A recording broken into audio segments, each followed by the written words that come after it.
All right, welcome. So this webinar today is Succession Planning as Change Management, Building Sustainable Staffing in Libraries.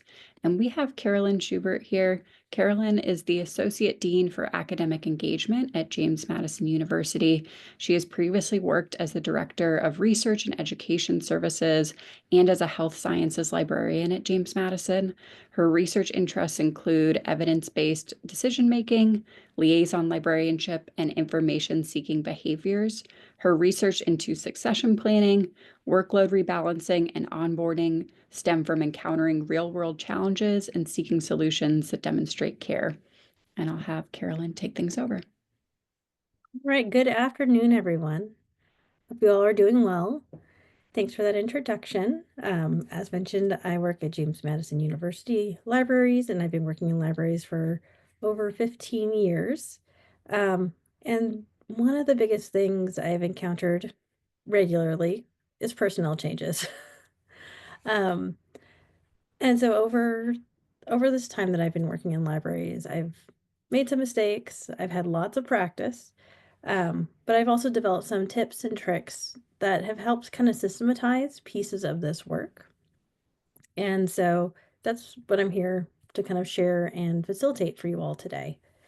So I was drawn to succession planning as a concept because it's a little bit more proactive as an approach rather than just reacting when change needs to occur. I also like it because it brings with it the idea to create opportunities for people interested in career growth early on. So as advertised, this webinar aims to be an active workshop where you're going to learn about the connection kind of between change management and succession planning. You'll have a chance to explore some strategies and tools for facilitating succession planning. And part of that active work is reflecting on your own work environment and identifying the opportunities for you to incorporate these concepts. One of the great things about being together synchronously is the chance to find community, especially in difficult topics like this. So throughout today's time, I've incorporated some interactive questions for everyone to be able to share and see where we have commonalities, where we might have some differences. But we'll also have some time for independent activities throughout our day. A worksheet was emailed yesterday, and that's what you'll use in those independent activity times. And towards the end, we'll also have some time for breakout room conversation where we can kind of learn or commiserate with each other. So in short, let's be ready to work and connect. So we're using Mentimeter as our platform today.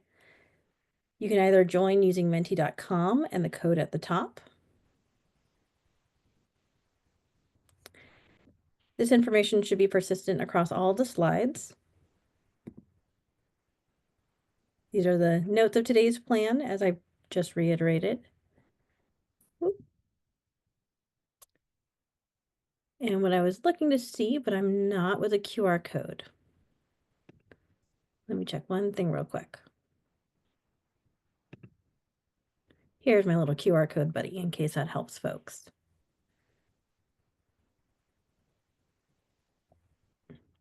So these methods of connecting to Menti will also be your way to help signal to me when you're ready to move on to the next step. On each slide, you'll see the thumbs up. Yep, to indicate you're ready to move on. If you run into questions, there's the Q&A feature as well. Because of the components of Mentimeter, I won't be checking the chat quite as often in Zoom, but we'll have time for Q&A towards the end as well.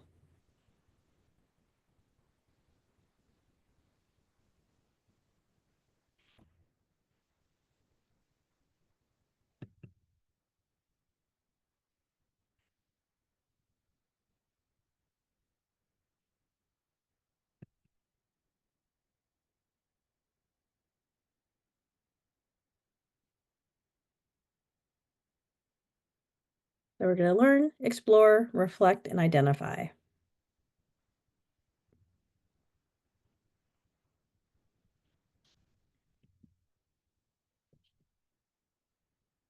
So when thinking about trying to break this down, we recognize that change is something that just makes something else different. It might be a replacement, might be a substitution, it might be something completely different than what was originally there before. Change management is really that planning process for implementing changes, for planning for changes, and assessing the impacts of those changes. With change management, I find it's really important to think of both not just the change, what's the thing or the role or the activity, but also what are the people and how do you involve people meaningfully in that process to be able to move forward? In general, I tend to approach thinking about change in groups as how to bring the whole group forward.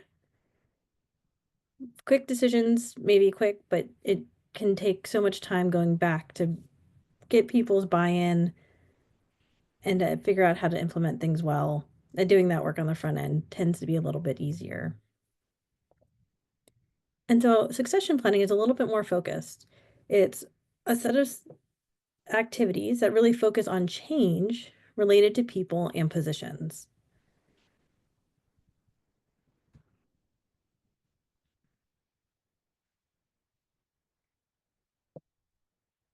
In reading up on this concept over many years, a lot of the literature typically focuses both in librarianship and in business on succession planning for leaders.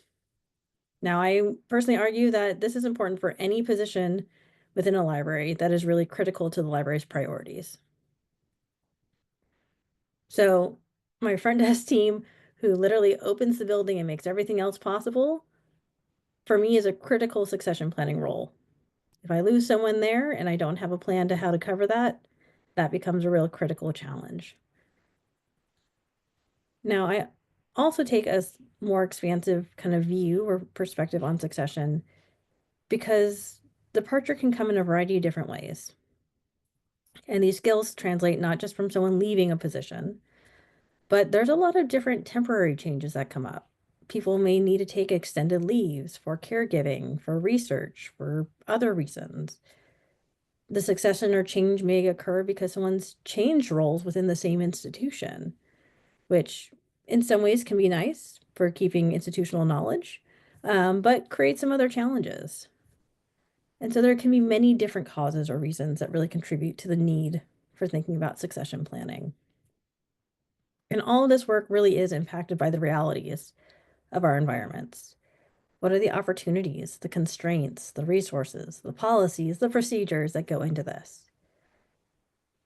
And that's where I thought the most valuable time would be to provide some framework, but to allow some time for that reflection because our situations are going to be different place to place. And so having a chance to kind of take these concepts, play around with them, see what works, see where you have questions, feel like it would be the most helpful for individuals to be able to translate this learning to your context. As I mentioned, community is an important part of this. This is heavy work. This is big work. So knowing who our other colleagues also wrestling with similar questions in different places can be helpful.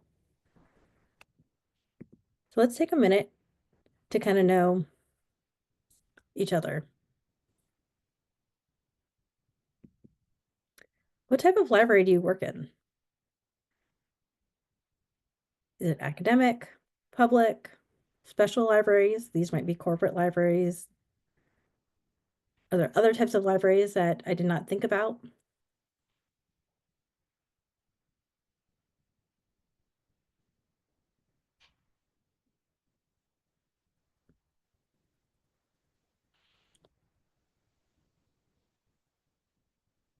So seeing a pretty healthy mix between public and academic, but as well as some special and other contexts.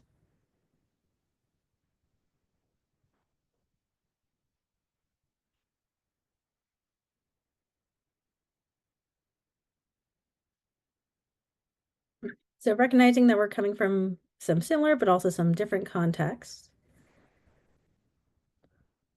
One thing I think we all probably identify is that there's probably things we associate with the idea of change.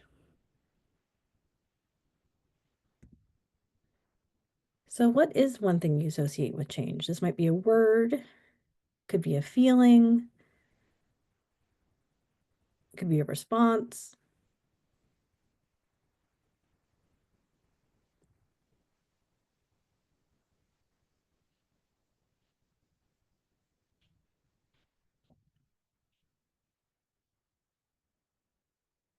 Yeah, a lot of dynamic terminology bubbling up.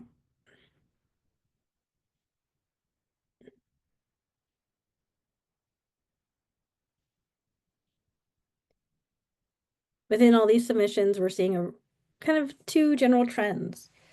There's the innovating, the exciting, the opportunity that's bubbling up. But then there's also the reality that there's fear or anxiety or extra work that goes with this. And in whatever context of change you may be navigating, you're likely now juggling all of these different responses all at the same time, possibly all within yourself, as well as these different feelings at different points of change with the teams and people that you work with. Acknowledging that can be helpful for grounding. How do you need to think about, again, that concept of change for the team?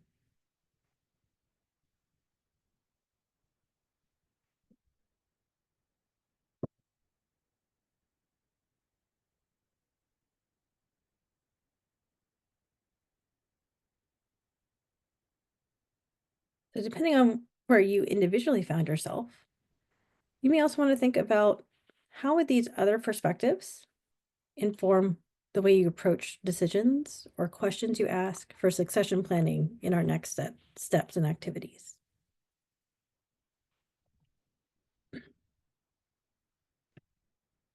Now, in one of the first steps is usually understanding your environment. In the description for this webinar, it asked for some pre-work activities of reviewing your organization's priorities and identifying 1 to 2 critical positions, particularly those that may have a medium to high risk of becoming vacant. One, because that would help us focus our attention for today. And also because trying to think about it across a whole organization can be a little overwhelming to start. And our goal is just to get some practice and develop some foundational skills. So starting with these two components really provide a foundation for succession planning work in a typical kind of supervisor or administrator context. The worksheet that was emailed yesterday has some questions to help you think about your environment, where you might jot down what are those priorities, what are those positions that are on your mind. And so I'd like to give you about 5 minutes to jot down what those priorities are. And then we'll come back together to share a little bit about what we're experiencing or anticipating. So looking at time for about 5 minutes, it's 2:14. So we'll say about 2:20, we'll come back together. If you could give a thumbs up if you get done earlier and you're ready to move on to the next step, that'll help me kind of just gauge where everyone is at in the process. And if you run into any questions along the way, feel free to use the Q&A feature and you can submit a question that I can respond to as we move into the group phase.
I saw one question come in asking in regards to library, what sort of organization am I thinking of?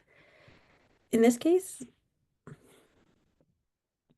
I think there can be a couple different lenses. For myself, as I work in an academic context, I do think about a few different layers. What are the priorities of the library? But that generally the library's priorities should align with the unit that we're in, academic affairs, and align with the overall university priorities. If there's not that connection, then that would be something to kind of to investigate maybe a little further outside of today's time.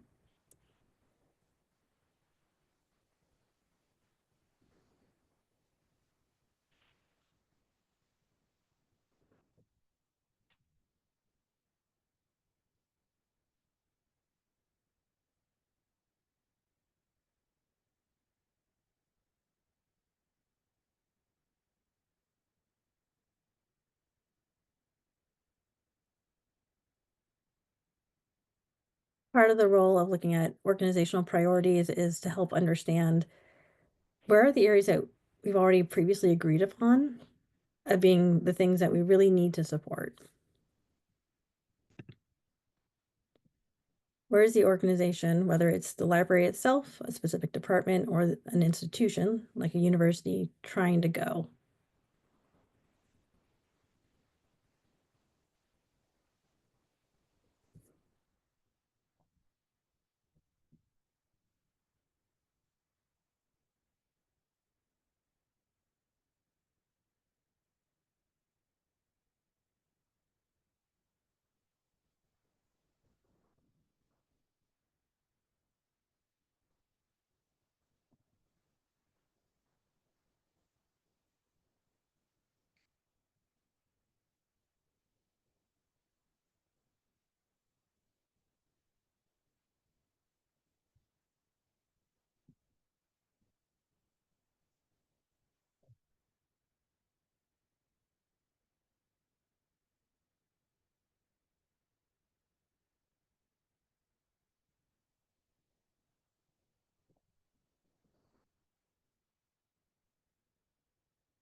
All right, I'm seeing about 11 thumbs up. So just a quick note, about 2 more minutes for this activity of priorities and identifying positions.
All right, we've hit about 20 thumbs up and it is 2:20, so I'll move on to the next step of this conversation today. And one of my questions is understanding what sort of vacancies are you kind of facing or are on your mind? Are they retirements? Are they people you think maybe moving on to new jobs, new opportunities? Are there short-term leave opportunities? Short-term being like, does your organization have things like sabbaticals or research leaves, people who may need to take family leave or FMLA? And we have a significant number of others.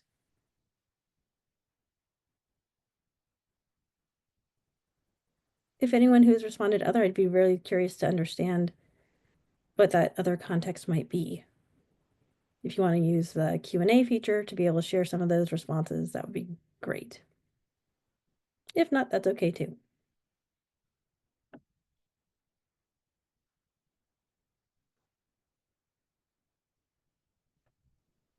But yeah, retirements definitely seem to be a big factor.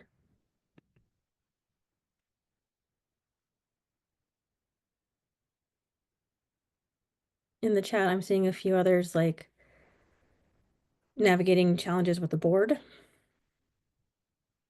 navigating caregiving, opening a whole new location. Whew, that's a big one.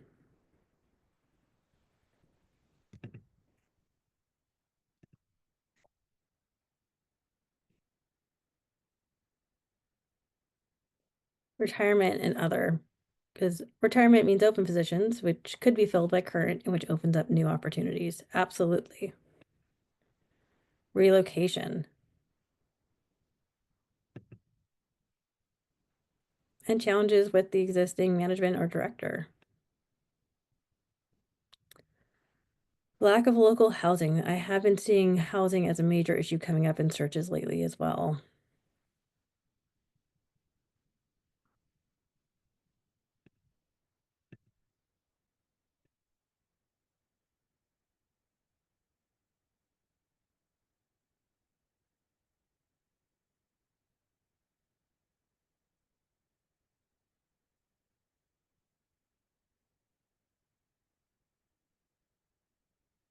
Yeah, we all are experiencing a variety of possibilities, and each one of these may be a little bit unique and different depending on our context, but we do have some trends. Retirements have been looming large. Granted, rumors of major retirements in librarianship have been around since I was in library school.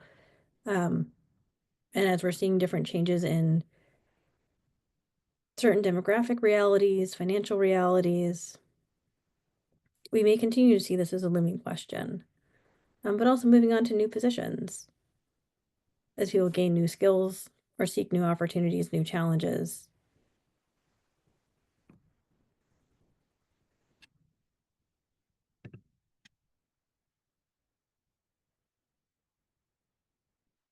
Yeah, there are definitely going to be people who may not publicly state that they're actively looking, but who in reality are. And so it may be an unknown if someone's willing to leave.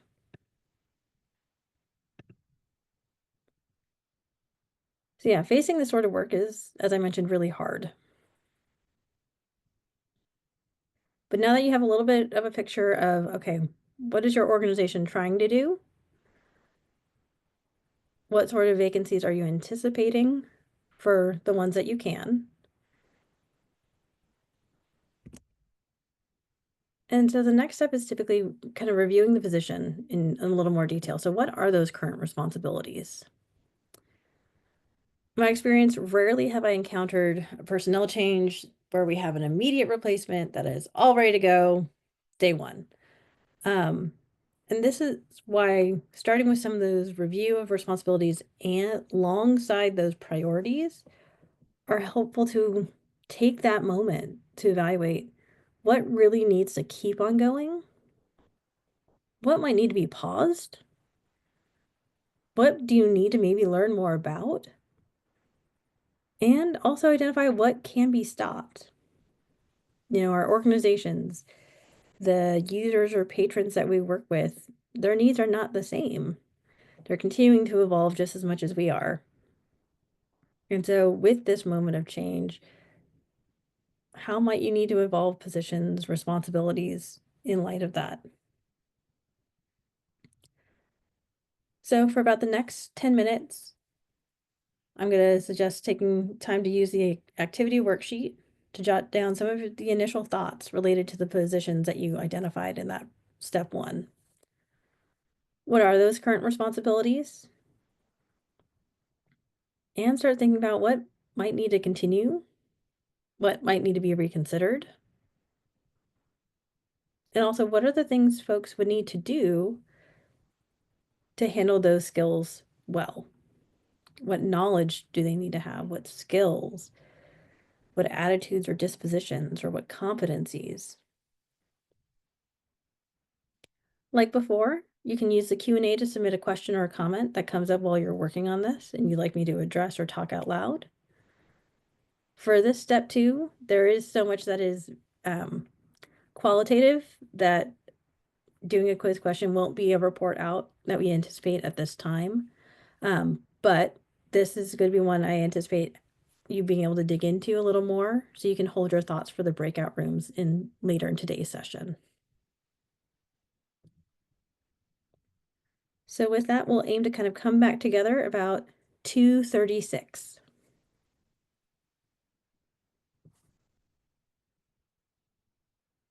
And if you're all done thinking through those, you can use a thumbs up and use a little time to either dig further or take a break.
We're about halfway through this 10 minutes of time.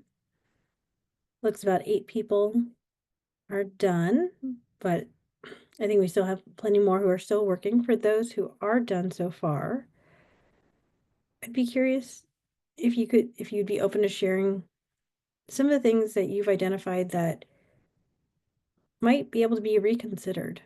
What sort of activities might you stop doing or pause doing when looking at a transition?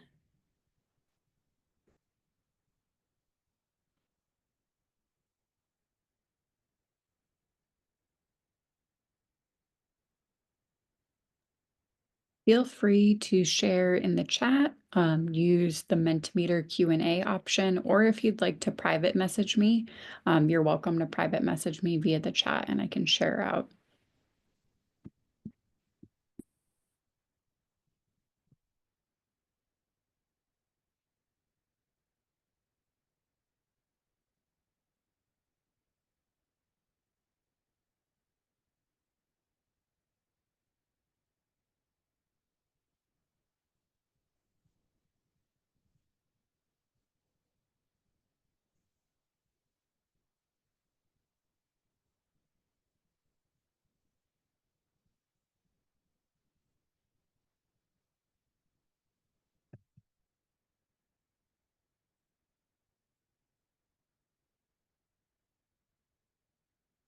I see one response in the Zoom chat that one thing someone is looking at is moving from a programming role to more of a staff management role for some of the librarian positions.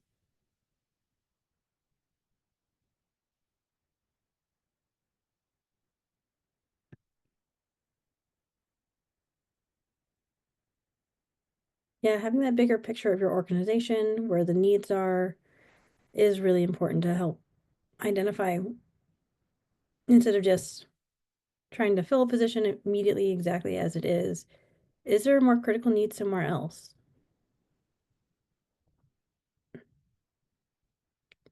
In our organization for the last several years, we've tried to do a process called a staffing gaps and needs that allows for different departments to all kind of at the same time share what the different gaps are that they see across the organization.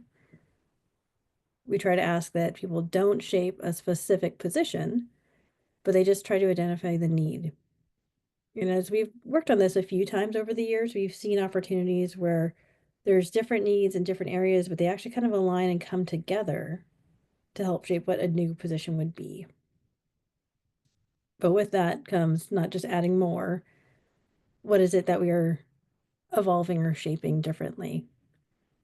With our technology, do we do less in-house server management, for example, and do more cloud-based? How does that shift resources?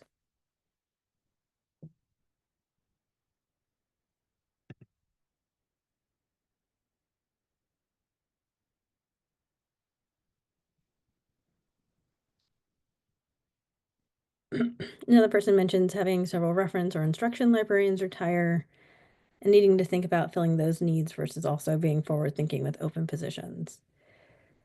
Yeah, for reference and instruction librarian sorts of roles in an academic context, navigate those same sort of questions and challenges. Some of it's been trying to develop habits of what is that relationship? What is that volume of work? How are the programs evolving and changing? How do we work with the different departments or schools to help us understand what needs are moving forward?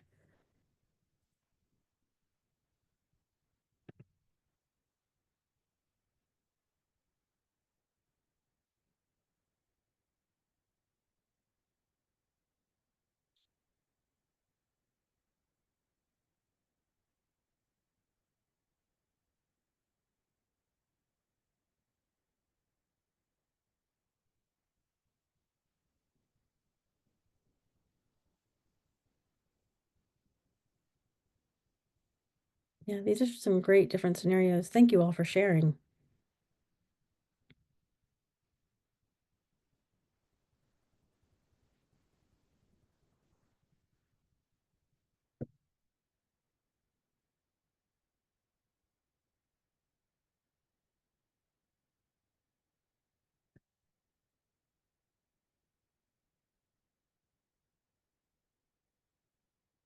Some folks do a lot of cross training. That is definitely one way that can help. It's something that I've had to do in our system with understanding how to open and close our buildings.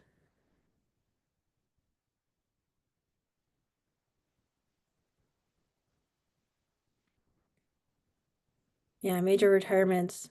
Retirements typically give a little more lead time to address or to consider, but it can be a bigger shock to the whole system.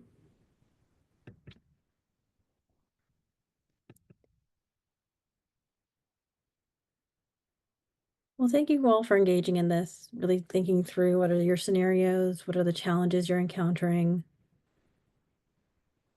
We obviously won't resolve all of this today, hence the reason the worksheet as a way for you to continue doing this work. In the worksheet, I've also provided some tips or reflections. As I've gone through some of this a little more recently, I would just want to specifically highlight that there are many different vantage points for thinking about positions.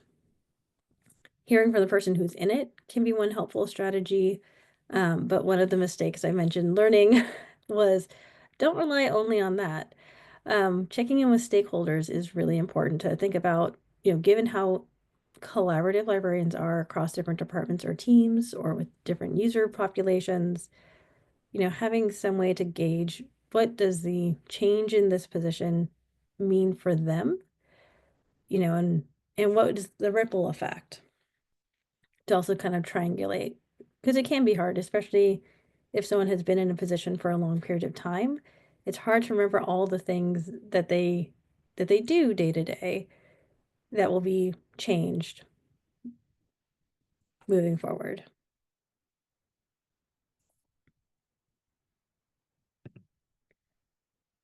So then step 3 in this kind of very simple approach is thinking about how do we develop this next generation.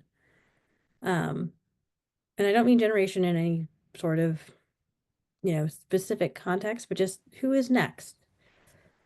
So after identifying the situation, priorities, and critical responsibilities, who are the next people to do the work, including people within your organization that might have potential and interest. Evaluating potential could come from reviewing people's past performances if it's someone within your organization. You may also learn about these interests from regular one-on-one conversations with individuals. One item I would just caution is to develop whatever approaches for gauging that kind of internal interest and capacity. To use an approach that is kind of open and transparent so that anyone in the organization may have a chance to consider, not just the people who happen to speak to you or happen to express it before there's even a specific need.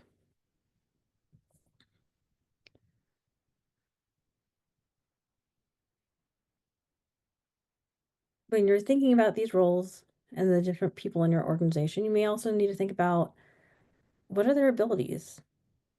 What could someone immediately step into and do the work well for their role or responsibilities? Where might they need to develop? For the areas of development, are they things that are quick to learn or could take significant training or coaching? How does the timeline for any of that kind of development work perhaps align with the organization's expectations or user expectations? What's the level of tolerance for mistakes in your work context? And how would that training or coaching occur? So, an example of this comes from when working with liaisons. There were different trade offs I would make given as looking at different candidates, different strengths, different areas for development, and trying to figure out what is it that's really, again, what would be easy for someone to learn along the way.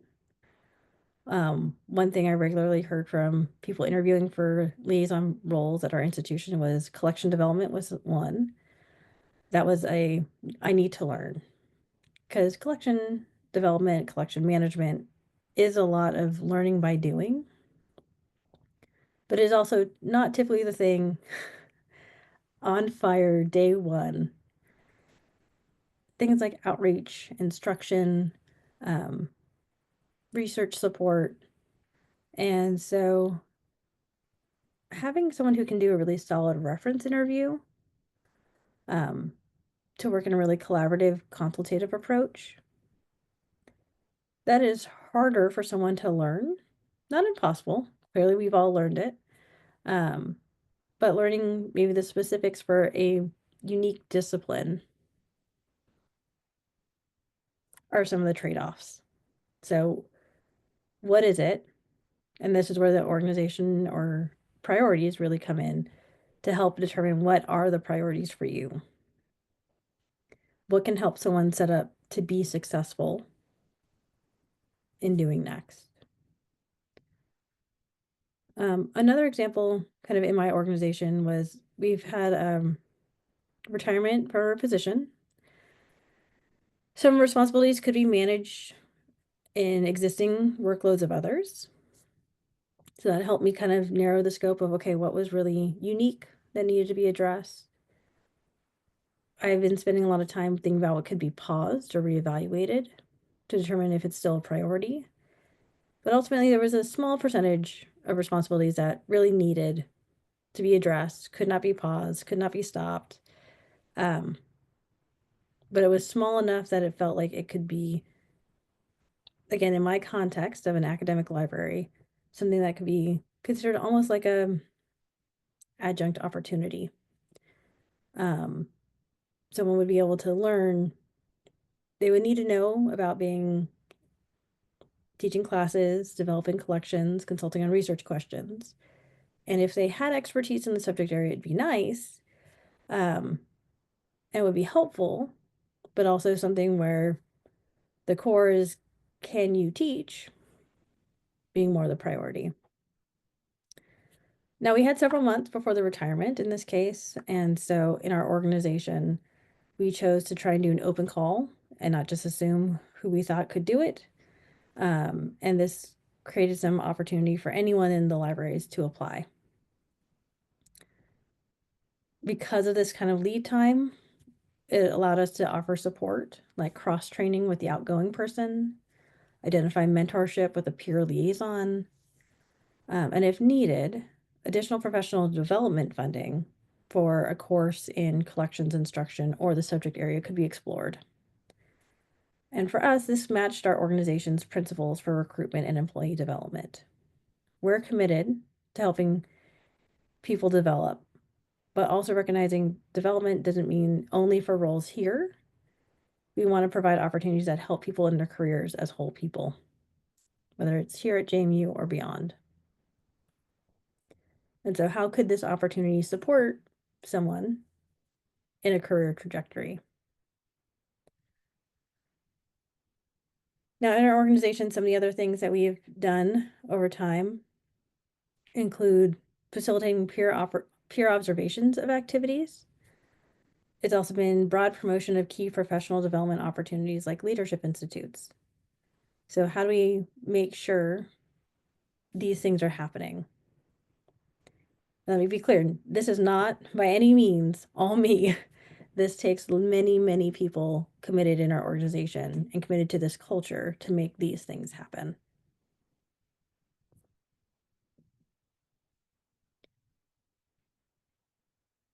So as you think about kind of the next generation, for your context, what is the potential of existing employees within your organization to address the responsibilities you've identified?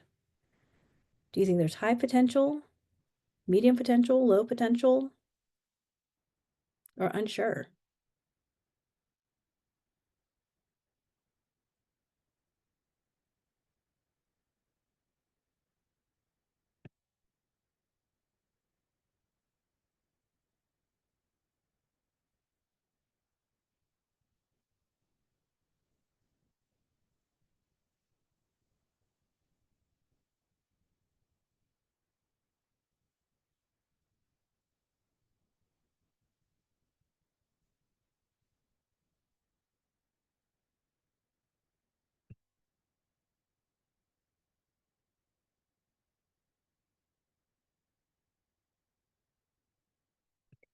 As people are still working on responding, I'm just going to acknowledge that there's some really great chats. I'm going to wait to respond to those till later in the Q&A session, just because I think there's a longer answer to give, but there are really some fabulous thinking going on.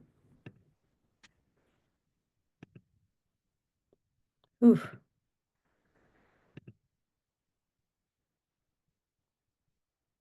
All right, so in your reflections, there's some high potential, some medium potential, some low potential, and unsure.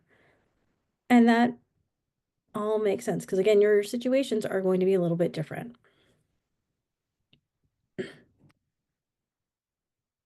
So to kind of help you think about this, again, for about the next 10 minutes, return to the worksheet and start thinking about how you might approach developing the next generation at your workplace.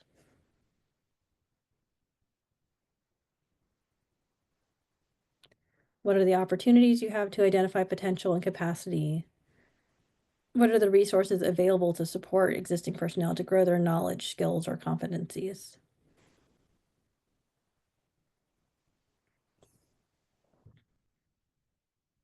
So it means we'll come back together at about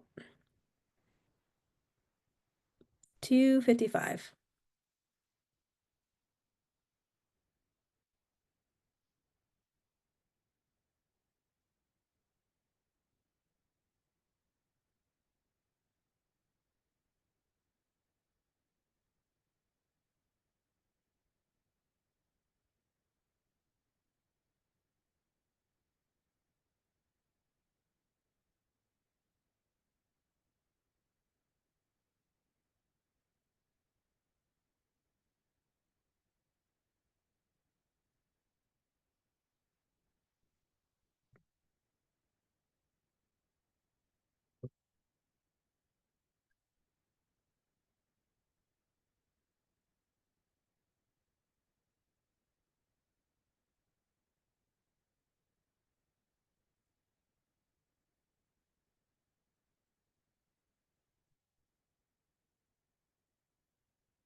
We're about halfway through our time.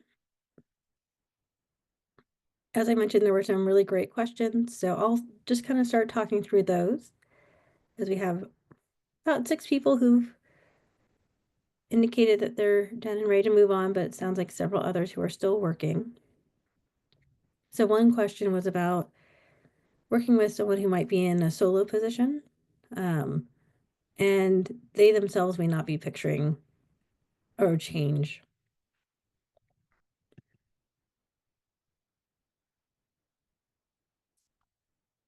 And in that context, I have encountered some similar situations, not exactly the same, but some similar ones.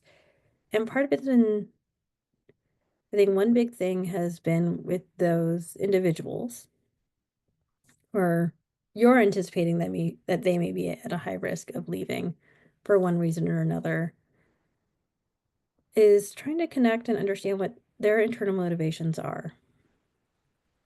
For some people who are considering retirement, it's, while they themselves may not see themselves leaving, but librarians are often very committed to the experience users have.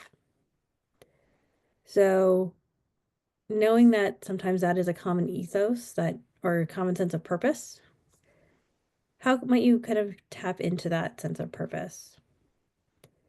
How can you talk about, well, we want to understand what the activities that you're doing so that we can keep them going strong? How can we make sure that nothing misses a beat if or when you leave? I also generally find, even just talking to people, even if they don't have any risk of leaving, um, there's always things in people's jobs that they may be like, well, I've been doing this, but should I be doing this? Or I don't really want to be doing this. That even just opening up that question of, okay, why do you want to stay? Flipping it around, not necessarily what do we need to think about when you leave, but what do you stay for? What are those things that are really grounding? What are those things that are really important? That also create space to kind of honor what someone's been doing. Maybe another way to kind of connect with them around this topic and help you with your purposes of thinking about planning for the future. Um, but in a way that maybe may not be as that may be more accessible for them to connect with you, meet you in the conversation with. Because retirement can be hard and scary. With the folks I've worked with who have retired, it can be a little bit of a roller coaster of excitement, but then also some trepidation. It can be hard to let go of an identity you've held for so long. Or if you're not sure what next is, that can be a challenge. So empathizing that there could be a whole lot going on with an individual behind this question. Um, where can you find the common ground? Where can you find things that you're both interested in? How can you honor them and honor their work? Or just some off the cuff ideas. Another question was about how do you do this in a unionized environment? And admittedly, I have not had that experience. Virginia is not a state. It's a right to work state, so I don't fully have that. But one thing we have been doing as our organization is setting an expectation that when someone, and this is true for myself, when I have stepped into interim positions, it is never a given that even if I'm successful, that I would just get it. There's always a default expectation of a search. And that being a national search. So starting with that is like an understanding and a default, and that an internal opportunity short term might give me a chance to stretch my skills, make me competitive, help me know if I even want to do the thing or not, are some different pieces. But I think that clarity up front is kindest for folks when thinking about how do you extend these opportunities and how do you appropriately manage expectations. One other thing we try and do is we try to look for consistency in our organization, so it can not feel haphazard that one decision gets made one way and the other gets made a different way. Knowing that a national open search is one of the most challenging scenarios to think about, it's easier to set the bar there as a universal understanding rather than trying to throttle in each different unique case or circumstance. But there may be additional guidance from your union that dictates one way or another. And so that's where one of my pieces of advice is to definitely check in with your HR office, your Office of Equal Opportunity, in this case, your unions, to make sure that you're working together on the best approach. So we are at time for this part. And so you've done a lot of deep thinking. There's probably a lot more there that you might want to contemplate and consider moving forward. And so this is where moving into some breakout discussions and a chance to actually talk a little more synchronously about what are the opportunities you're seeing with succession planning? What are challenges or concerns you have? Like, how good is your organization at saying no?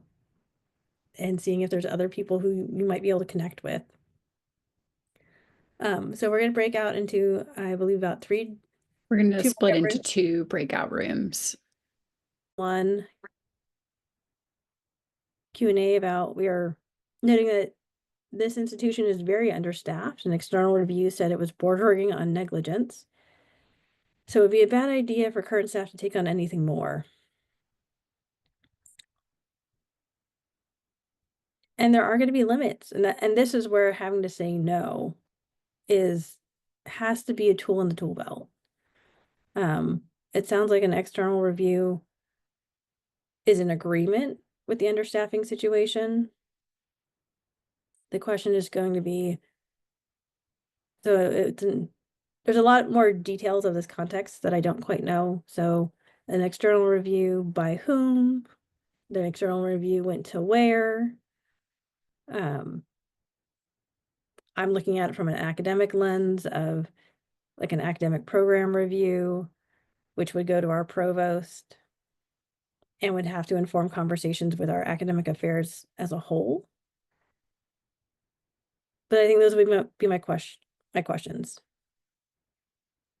For that bigger picture, where is this external review going? How does or doesn't it play a role in decision making at your institution? Not just your library, but at the broader institution.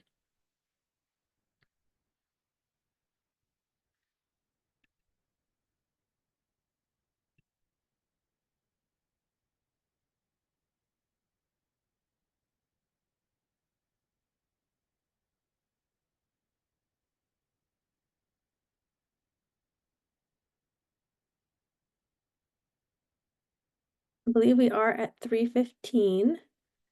So I hope this has felt like a really good use of time, at least a chance to step out of your day-to-day, think about these things that are usually easy to get shuffled down later on the list or only get your attention when they're like absolutely pressing and must be addressed now. But I hope you also found a little space to see you're not the only one dealing with this. There's a lot of us out here, and let's leverage all the smart, creative people in our field to try and help each other with it. So as mentioned, I'm at James Madison University. Feel free to reach out with any other questions or follow-up conversation you would like to have.